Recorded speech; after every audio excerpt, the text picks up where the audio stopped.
want to show you guys this guy's 68 Fastback real quick before I leave too. Look at that badass ride.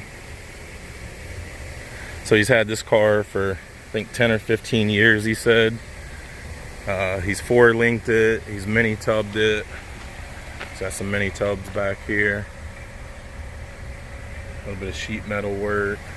Really nice trim on this car. Really solid car.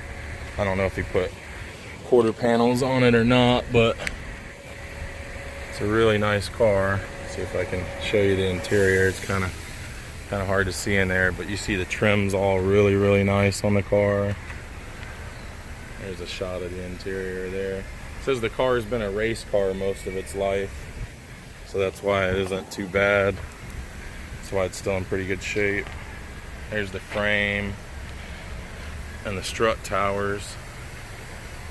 You can see that he put a new piece of metal on this side, but I mean, usually they're rotted out pretty bad throughout here, but this car is not. So he's gonna get this one back on the road. That was part of the reason he sold me the IROC.